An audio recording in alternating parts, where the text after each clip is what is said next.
Student, welcome back to our channel premium বায়োলজিওয়ালা। Premium বায়োলজিওয়ালায় তোমাদের লাইফ সায়েন্সের যে এবিটি এর টেস্ট পেপারগুলো আলোচনা হচ্ছিল, তা আজকে আমরা নেক্সট পেজ নিয়ে চলে এসেছি। পেজ নাম্বার কত না 367 নম্বর পেজ। দেখো এখানে ফার্স্ট কোশ্চেন কি রয়েছে না, নিম্নলিখিত কোন উদ্ভিদটি পতঙ্গভুক নয়। দেখো কি বলেছে, পতঙ্গভুক নয় বলেছে, অর্থাৎ কোনটা হবে। দেখো ড্রসেরা বলেছে, এটাও পতঙ্গভুক উদ্ভিদ। ডায়োনিয়া বলেছে, তারপরে দেখো কি বলছে হেলিয়ানথাস বলেছে, আর নিপেনথেসও কিন্তু একটা পতঙ্গভুক উদ্ভিদ, কিন্তু এখানে পতঙ্গভুক উদ্ভিদ নয় কোনটা, সিয়েরটা হচ্ছে কি হচ্ছে হেলিয়ানথাস। দেখো এই পেজ যেটা রয়েছে, এই পেজে কিন্তু কোশ্চেনগুলো একটু আলাদা রকম রয়েছে। দেখবে আগেরগুলো আমরা যেগুলো দেখে এসেছিলাম, যেগুলো সচরাচর যেগুলো পড়ে, কিন্তু এটা একটু আলাদা রকম আছে। দেখো দিলে তোমরা নিজেই বুঝতে পারবে। দেখো নেক্সট আমরা দেখো 1.2 এরটা কী বলেছে, নিচের বাক্যগুলির মধ্যে যেটি সঠিক নয় সেটি লিখতে বলেছে। তাহলে কোনটা সঠিক নয় দেখি। দেখো ফার্স্ট বলেছে পাতার ক্লোরোফিল বিনষ্টকরণে সাইটোকাইনিন বাধা দেয়, একদম ঠিক। উদ্ভিদের মূল লঘু ঘনত্বে অক্সিজেন বেশি সক্রিয়, এটাও ঠিক আছে। আখ গাছের পর্বমধ্যের সংখ্যা বৃদ্ধি করে জিবরেলিন। দেখো জিবরেলিন কখনো পর্বমধ্যের দৈর্ঘ্য বৃদ্ধি করে, কিন্তু সংখ্যা বৃদ্ধি করে না, এই জন্য এটা তাহলে কি হচ্ছে এখানে সঠিক নয়। ওকে, নেক্সট দেখে চলে আসি 1.3 এর ক্ষেত্রে নিচের বাক্যগুলির মধ্যে যেটি মায়োলিন আবরণের সঙ্গে সম্পর্কিত নয়। দেখো মায়োলিন আবরণের সঙ্গে সম্পর্কিত নয় বলেছে। তাহলে মায়োলিন এখানে দেখো ফার্স্ট বলেছে তড়িৎ পরিবাহী রূপে কাজ করে। আমরা জানি মায়োলিন আবরণ বা মায়োলিন সিট যেটা থাকে তড়িৎ কুপরিবাহী হয়, তাহলে এইটা একমাত্র ঠিক নয়। বাকিগুলো রয়েছে ঠিক। বাকিগুলো কি বলেছে না, স্পিঙ্গো মায়োলিন নামক লিপিড আবরণ থাকে, ঠিক আছে। কি বলছে ইনসুলেটর হিসাবে কাজ করে, এটাও ঠিক আছে। আর কি হচ্ছে কেন্দ্রীয় স্নায়ুতন্ত্রের নিউরনে যে অলিগোডেন্ড্রোগ্লিয়া কোষ মাইলিন আবরণ তৈরি করে। বাকি তিনটে অপশানে একেবারে ঠিক, কিন্তু শুধুমাত্র ভুল কোনটা, তড়িৎ পরিবাহী রূপে কাজ করে, কারণ এটা তড়িৎ কুপরিবাহী। ওকে, নেক্সট দেখো 1.4 এর ক্ষেত্রে চলে যায়। কোষচক্রের যে দশায় সেন্ট্রিওলের প্রতিলিপিকরণ। দেখো সেন্ট্রিওলের প্রতিলিপিকরণ মানে নকল করা হচ্ছে, মানে এটা কোন দশায়, এস দশায় ডিএনএ সংশ্লেষণ হয়, আবার সেন্ট্রিওলেরও প্রতিলিপিকরণ হয়। ওকে, নেক্সট দেখো নিচের কোন উদ্ভিদটি গেইটেনোগ্যামি প্রকৃতির স্বপরাগযোগ ঘটায়। তাহলে গেইটেনোগ্যামি, স্বপরাগযোগের দুটো ভাগ পড়েছিলাম, একটা অটোগ্যামি, একটা হচ্ছে গেইটেনোগ্যামি। গেইটেনোগ্যামি কি না, একই ফুলের আলাদা আলাদা দুটো ফুলের মধ্যে যখন পরাগ সংযোগ হয়, সেটা কাজের ক্ষেত্রে আমরা জানি, কুমড়োর ক্ষেত্রে আমরা জানি কি হচ্ছে গেইটেনোগ্যামি দেখা যায়, ঠিক আছে। ওকে, নেক্সট দেখো 1.6 এটা কী বলেছে, মানব বিকাশের যে দশায় দেহের সামঞ্জস্যপূর্ণ বৃদ্ধি ঘটে। তাহলে সামঞ্জস্য মানে মানে বৃদ্ধিটা কী হচ্ছে একইভাবে, যেটা সব থেকে বেশি আমরা বলতে পারি, যেটা কোথায় আমরা বলতে পারি বয়স সন্ধিকালে কী হচ্ছে সামঞ্জস্যপূর্ণ বৃদ্ধিটা বিশেষ করে দেখা যায়। ওকে, নেক্সট দেখো এবার কি হচ্ছে, একটা ক্যাপিটাল ওয়াই স্মল ওয়াই আর ক্যাপিটাল আর, দুটো ক্যাপিটাল আর বলেছে। তাহলে এই জিনোটাইপযুক্ত জীব থেকে কত ধরনের গ্যামেট উৎপন্ন হয়, দু ধরনের গ্যামেট উৎপন্ন হয়। দেখো এগুলো আমরা প্রিভিয়াস ভিডিওতে এই ধরনের জিনোটাইপগুলো কী করে বের করতে হয় 2n সূত্রটা লাগিয়ে আমরা ব্যবহার করেছিলাম। যদি তোমরা প্রিভিয়াস ভিডিওটা না দেখে থাকো, তাহলে দেখবে এই চ্যানেলের প্লে লিস্টে কী হচ্ছে বিভিন্ন এবিটি এর কোশ্চেন অ্যান্সারগুলো আলোচনা আছে, তোমরা ওগুলো গিয়ে দেখে নিতে পারো, ঠিক আছে। নেক্সট দেখো আমরা চলে আসি, কি বলেছে না অ্যান্ডোস্পার্ম। তাহলে অ্যান্ডোস্পার্ম যে এই যে ক্যারিওর টাইপ মানে নিউক্লিয়াসের গঠন, তাহলে অ্যান্ডোস্পার্ম মানে এখানে কি হচ্ছে পুরুষের ক্ষেত্রে বোঝাচ্ছে। তার ক্ষেত্রে কি হবে না, তার ক্ষেত্রে দেখো 22a+y, অর্থাৎ এই যে গ্যামেটটা এটা কি রয়েছে পুরুষকে নির্দেশ করছে। ওকে, নেক্সট দেখো বলেছে আবার কি হচ্ছে 44a+ না 1.9টা দেখো, যে বৈশিষ্ট্য ঘোড়ার বিবর্তনে দেখা যায়নি। দেখো সবসময় নেগেটিভ বাচক দিয়েছে, অর্থাৎ ঘোড়ার বিবর্তনের ক্ষেত্রে যে বৈশিষ্ট্য দেখা যায়নি সেটা কি না, সেটা রয়েছে দেখো খুরযুক্ত মধ্য আঙুল, এটাও দেখা গিয়েছে ক্রাউনযুক্ত পেশকদার। দেখো আঙুলের সংখ্যা বৃদ্ধি পায়নি, আঙুলের সংখ্যা কমেছে, কিন্তু পায়ের দৈর্ঘ্য বৃদ্ধি পেয়েছে। তাহলে এইটা দেখা যায়নি, অর্থাৎ আঙুলের সংখ্যাটা দেখা যায়নি।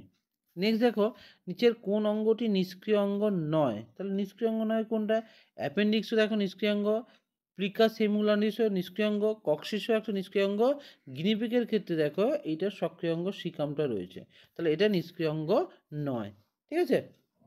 নেক্সট দেখো কী বলেছে, নিচের কোন বৈশিষ্ট্য বায়ুথলির সঙ্গে সম্পর্কযুক্ত নয়। তাহলে এমন একটা বৈশিষ্ট্য বলেছে যেটা পায়ের বায়ুথলি থাকে, ওই বায়ুথলির সঙ্গে সম্পর্কযুক্ত নয়। দেখো বায়ুথলিগুলো কখনোই রক্তজালকযুক্ত, তাহলে এদের বায়ুথলিগুলো রক্তচালকযুক্ত নয়, তাহলে এইটা একেবারেই হচ্ছে বায়ুথলির সঙ্গে সম্পর্কযুক্ত নয়। বাকিগুলো কিন্তু আছে। নেক্সট দেখো বলেছে ইউট্রোফিকেশন। ইউট্রোফিকেশন আমরা পড়েছিলাম। ইউট্রোফিকেশনের ক্ষেত্রে কী বলেছিলাম, শৈবালের বৃদ্ধি হচ্ছে, তারপরে শৈবাল পচে যাচ্ছে, দিয়ে তারপরে কী হচ্ছে, তার ফলে যেটা হচ্ছে সেটা ইউট্রোফিকেশন বলেছিলাম। তার ফলে কি বলেছে দেখো, জলের ডিওর মাত্রা কীরূপ পরিবর্তন হবে, বেশি হবে না কম হবে। তাহলে এক্ষেত্রে দেখো ডিওর মাত্রাটা কী হচ্ছে, কমে যাবে। বিওডি অক্সিজেনের অভাব দেখবে, কিন্তু ডিওর মাত্রাটা কমে যায়। ওকে, নেক্সট দেখো বলেছে সাইলেন্ট ভ্যালি। সাইলেন্ট ভ্যালি জাতীয় উদ্যানের যে হটস্পট অন্তর্গত। তাহলে সাইলেন্ট ভ্যালি আমরা পড়েছিলাম, যেমন কি হচ্ছে কোথায় পড়বে, পশ্চিমঘাট ও শ্রীলঙ্কার মধ্যে পড়বে। তাহলে সাইলেন্ট ভ্যালি জাতীয় উদ্যানটা যে হটস্পটের মধ্যে পড়ছে সেটা কি হচ্ছে, পশ্চিমঘাট ও শ্রীলঙ্কা।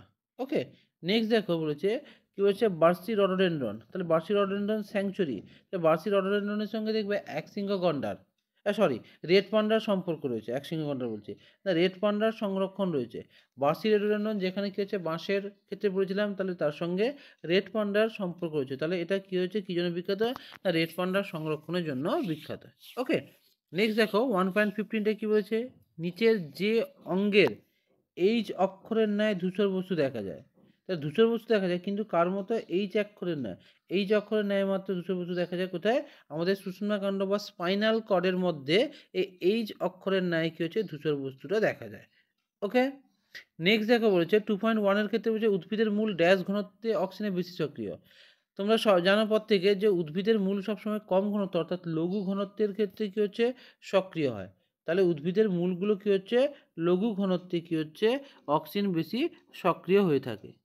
ওকে, নেক্সট দেখো একই জিনের লোকাসের ক্ষেত্রে বলেছে। তাহলে একই জিনের লোকাসে বিভিন্ন প্রকার অ্যালিল, তাদেরকে আমরা কি বলি, ড্যাশ বলা হচ্ছে। তাহলে একই জিনের বিভিন্ন প্রকার অ্যালিল যখন, তাহলে সেগুলো কী হবে, হেটারোজাইগাস হবে। ওকে, হোমোজাইগাস না হয় কি হচ্ছে, আলাদা আলাদা যেহেতু হচ্ছে তাই একে হেটারোজাইগাস জীব বলা হয়। ওকে, তারপর দেখো 2.3 কি বলেছে, জীববৈচিত্র্যের ড্যাশ সংরক্ষণ ব্যবস্থায় প্রজাতির বিবর্তন সর্বদা সক্রিয় থাকে। বিবর্তন বলেছে অভিব্যক্তি, তাহলে এখানে ইন সিটু সংরক্ষণের কথা বলেছে। তাহলে এটা কী হবে, ইন সিটু সংরক্ষণ বলতে পারি।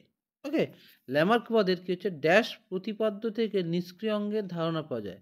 ড্যাশ প্রতিপাদ্য মানে কিছু কোন মতবাদ থেকে। তাহলে ল্যামার্কের কী হচ্ছে, ব্যবহার অব্যবহারের যে সূত্রটা রয়েছে, ওই ব্যবহার অব্যবহারের সূত্র থেকে আমরা নিষ্ক্রিয় অঙ্গের ধারণা পেতে পারি। ওকে, তারপর দেখো 2.5টা কী বলছে, ড্যাশ উদ্ভিদ হরমোনকে স্ট্রেস হরমোন বলে। স্ট্রেস হরমোনের কথা বলেছে। দেখো স্ট্রেস হরমোন, স্ট্রেস হরমোন আমরা কোনটাকে বলছে, অ্যাবসাইসিক অ্যাসিডকে বলতে পারি বা ডারমিনকে বলতে পারি। এগুলো কী হচ্ছে, স্ট্রেস হরমোন হিসাবে কাজ করে। এই কোশ্চেনগুলো দেখবে একটু আনকমন টাইপের আছে। এই পেজটা দেখবে টেস্ট পেপারের মধ্যে সবথেকে হার্ডি আমরা বলতে পারি, যতক্ষণ আলোচনা করেছি এদের মধ্যে সবগুলো এইটা সবথেকে কিন্তু হার্ডি কোশ্চেন সেটগুলো দিয়েছে। ওকে, নেক্সট দেখো পাইন গাছের উদ্ভিদের মূলে অবস্থিত ড্যাশ নাইট্রোজেনের চাহিদা মেটায়। তাহলে পাইন গাছের ক্ষেত্রে আমরা জানি মাইক্রোরাইজা থাকে। ওই মাইক্রোরাইজা কী হচ্ছে, নাইট্রোজেনের চাহিদা মেটাতে কিন্তু সাহায্য করে। ঠিক আছে, ভিডিওটা তোমাদের কেমন লাগছে তোমরা কিন্তু একটু কমেন্ট করে জানাবে। আর যদি ভিডিওটা ভালো লাগে তোমরা লাইক করবে এবং বন্ধুদের মধ্যে শেয়ার করবে। ওকে, নেক্সট দেখো আমরা চলে আসি সত্য মিথ্যাগুলো আছে। সত্য মিথ্যাগুলোর ক্ষেত্রে দেখো ফার্স্ট কোশ্চেনটা বলেছে, স্নায়ুকোষের এক্সোপ্লাজমে নিজল দানাবিহীন, অর্থাৎ স্নায়ুকোষের যে এক্সোপ্লাজম থাকে ওই এক্সোপ্লাজমকে নিজল দানাবিহীন। একদমই ঠিক, কারণ এক্সোপ্লাজমে কোনো রকম নিজল দানা থাকে না। তাহলে এটা কি হচ্ছে, সত্য হলো। নেক্সট দেখা হচ্ছে ইন্টারজোনাল তন্তু মাইটোসিসের মেটাফেজ দশায় তৈরি হয়। ইন্টারজোনাল তন্তু কি মেটাফেজে হয় না, হয় না। তাহলে এটা কি হচ্ছে, মিথ্যে হবে। নেক্সট দেখো অসম্পূর্ণ প্রকটতার জিনোটাইপ অনুপাত 1:2:1, কিন্তু ফিনোটাইপ অনুপাত 1:1:1। কারণ আমরা জানি মেন্ডেলের সূত্রে ব্যতিক্রমী হচ্ছে অসম্পূর্ণ প্রকটতা। অসম্পূর্ণ প্রকটতার ক্ষেত্রে একটা জিনিস মনে রাখবো সবসময়, যে জিনোটাইপ এবং ফিনোটাইপ অনুপাত দুটোই সবসময় সেম, অর্থাৎ একই হবে 1:2:1। তাই এটা টোটালি মিথ্যা। নেক্সট দেখো 2.10 উটের আরবিসি ডিম্বাকার হয়, ফলে বেশি জল চাপ সহ্য করতে পারে। ঠিক আছে, এবং উটের আরবিসি ডিম্বাকার হওয়ার জন্য এরা জলের চাপটা কী হচ্ছে, সহ্য করতে পারে। ওকে, নেক্সট চলো বায়োস্ফিয়ার রিজার্ভের কোর অঞ্চলে মানুষের প্রবেশ নিষেধ। তাহলে বায়োস্ফিয়ারের যে বিভিন্ন অঞ্চলগুলো রয়েছে, buffer zone, transition zone, core অঞ্চল। কোর অঞ্চলটা একেবারে কেন্দ্রে, যেখানে শুধুমাত্র কী হচ্ছে, বিলুপ্তপ্রায় প্রাণীরাই থাকে, ওখানে মানুষের প্রবেশ নিষেধ। তাহলে এটা কি হচ্ছে, একেবারেই ঠিক, সত্য তাহলে। নেক্সট দেখো বলেছে সচল অস্থি সন্ধিতে দুটি অস্থি টেন্ডন দ্বারা জোড়া থাকে। মিথ্যা। কারণ অস্থিগুলো কী হচ্ছে, অস্থি সন্ধিগুলো কী হচ্ছে, লিগামেন্ট দ্বারা জোড়া থাকে, টেন্ডন দ্বারা নয়, তাই এটা কিন্তু মিথ্যে। ওকে, নেক্সট দেখো চলে আসি এবার বাম স্তম্ভ ডান স্তম্ভগুলো, যেটা আমি বারবার বলি যে এটা খুবই সহজেই তোমরা একটু যদি দেখো এখান থেকে তোমরা খুবই সহজে 5টা নাম্বার কী হচ্ছে ক্যারি করতে পারবে। দেখো বাম স্তম্ভ ডান স্তম্ভগুলো তাহলে আমরা দেখে নিই কী বলেছে। তাহলে বাম স্তম্ভ ডান স্তম্ভের ক্ষেত্রে দেখো ফার্স্ট হচ্ছে লঘু জলীয় মিশ্রণ। তাহলে এখানে একমাত্র লঘু জলীয় মিশ্রণ কোনটা আছে, আমরা বলতে পারি অ্যাকোয়াস হিউমারটা হতে পারে, যেটা আমাদের খুবই মানে লঘু জলীয় মিশ্রণ হতে পারে। তারপর দেখো সেন্ট্রোমিয়ার, সেন্ট্রোমিয়ার দেখবে তোমরা কী করবে, হেটারোক্রোমাটিন অঞ্চল আমরা বলতে পারি সেন্ট্রোমিয়ারকে। নেক্সট দেখো কী বলছে ইউভি রশ্মি, তাহলে ইউভি রশ্মিটা কি, ইউভি রশ্মি দেখো এখানে আমরা বলতে পারি তোমার ভৌত কার্সিনোজেন আমরা হিসাবে বলতে পারি। ওকে, তারপর দেখো ফসফো ডাইস্টার বন্ধনী, তাহলে ফসফো ডাইস্টার বন্ধনীর ক্ষেত্রে কী হবে, দেখো এক্ষেত্রে যদি গর্ভযন্ত্র আমরা বলি, গর্ভযন্ত্র কী হচ্ছে তোমার ডিম্বক আমরা বলতে পারি। লঘু তপ্ত সুপ বলেছে, লঘু তপ্ত সুপ কোনটা, আমরা এই যে মিশ্রিত জৈব যৌগ, আর একটা কী আছে পলিনিউক্লিওটাইড, তাহলে ওটা কী হচ্ছে তোমার আমাদের রয়েছে এস্টার ফসফো এস্টার বন্ধনী, যেটা কী হচ্ছে পলিনিউক্লিওটাইড। ওকে, তাহলে এইভাবে আমরা কী করতে পারি, বাম স্তম্ভ ডান স্তম্ভগুলো আমরা সহজে মিলগুলো করে নিলাম। ওকে, নেক্সট এবার চলো আমরা কি বলবো, এরপরে দেখো 2.19 যেটা রয়েছে বিসদৃশ্য শব্দ বলেছে। এবার বিসদৃশ্য শব্দের ক্ষেত্রে দেখো NaA বলেছে naphthoxy acetic acid, IAA indole acetic acid, IBA indole butyric acid, আর হচ্ছে প্রোপানিক অ্যাসিড, তাহলে সবগুলো কী হচ্ছে অক্সিন। কিন্তু দেখো এখানে কি বলেছে, কিছু ক্ষেত্রে কি বলেছে না কোনটা প্রাকৃতিক কোনটা কৃত্রিম, ওটা একটু আমাকে দেখে নিতে হবে। দেখো এদের মধ্যে বিসদৃশ্য শব্দ কোনটা হবে না, বিসদৃশ্য শব্দ হচ্ছে NaA ন্যাপথক্সি অ্যাসিটিক অ্যাসিড। ওকে, নেক্সট দেখো আমরা চলে আসছি কি বলছে না পিত্তগ্রন্থির কোন হরমোন ক্ষরণ করে, পিত্তগ্রন্থির কোন হরমোন, পিত্তগ্রন্থি বলতে এটা কি হচ্ছে তোমার কর্পাস লুটিয়াম অর্থাৎ প্রোজেস্টেরনের কথা বলেছে। পিত্তগ্রন্থির কোন হরমোন ক্ষরণ করে না, পিত্তগ্রন্থি প্রোজেস্টেরন হরমোন ক্ষরণ করে। ওকে, নেক্সট এবার দেখো এখানে কয়েকটা বলেছে, দেখো প্রাণী সাইটোকাইনেসিস, প্রাণী সাইটোকাইনেসিসকে আমরা কি বলছি ক্লিভেজ বলি। উদ্ভিদ সাইটোকাইনেসিস কার মধ্যে হয়, সেল প্লেট বা কোষপাত গঠনের মাধ্যমে হয়। ওকে, নেক্সট দেখো মানুষের প্রজাতিতে বংশানুক্রমে সঞ্চালিত এমন একটি প্রকরণের উদাহরণ দেয়। তোমরা পড়েছ প্রকরণের ক্ষেত্রে যখনই বলেছে তোমরা বলতে পারো রোলার জীব বলতে পারো, তারপরে আমরা যুক্ত বা মুক্ত কানের লতি, এগুলো প্রত্যেকটা কী হচ্ছে প্রকরণের এক্সাম্পলের মধ্যে পড়ে। ওকে, নেক্সট দেখো কী বলেছে 2.23 কোন বংশগত রোগকে ডালটনিজম বলা হয়। ডালটনিজম যখনই কথাটা আসবে তখন তোমরা কোনটাকে বলতে পারবো, দেখো ডালটনিজম হচ্ছে তোমরা ওই যে লাল সবুজ বর্ণান্ধতা পড়েছ, ওই লাল সবুজ বর্ণান্ধটাকে আমরা কি বলতে পারি তোমার ডালটনিজম রোগ বলতে পারি, এটাও কিন্তু একটা বংশগত রোগ। ওকে, নেক্সট দেখো বাষ্পমোচন রোধের জন্য ক্যাকটাসের পাতা কোন অঙ্গের পরিবর্তিত হয়েছে। তো দেখো এই কোশ্চেনে কিন্তু বারবার কিন্তু রিপিট হচ্ছে, ঠিক আছে, না ক্যাকটাসের পাতাগুলো কিসে হয়েছে না কাঁটায় রূপান্তরিত হয়েছে। ওকে, খুব সহজেই করতে পারবে। নেক্সট দেখো বলেছে 4টা বিষয়ের মধ্যে 3টে একটা বিষয়ের অন্তর্গত কোনটা, দেখো কোর অঞ্চল বলেছে, একটু আগেই আমরা পড়েছি, বাফার অঞ্চল বললো, আর ট্রানজিশন আমরা বললাম, তাহলে কুয়ার মধ্যে পড়ছে, বায়োস্ফিয়ার রিজার্ভের মধ্যে পড়ছে। ওকে, তারপর দেখো নেক্সট নিউ মেটাফর যুক্ত একটি উদ্ভিদের নাম। নিউ মেটাফর কাদের দেখা যায় আমরা প্রত্যেকে জানি, সুন্দরী গাছের ক্ষেত্রে দেখা যায়। তা নিউ মেটাফর যুক্ত একটি উদ্ভিদের নাম হলো সুন্দরী। ওকে, তাহলে ভিডিওটা তোমাদের কেমন লাগলো তোমরা কিন্তু কমেন্টে জানাবে, ঠিক আছে, আর তোমরা ভালো করে পড়াশোনা করো, আবার দেখা হবে পরবর্তী পেজ নিয়ে।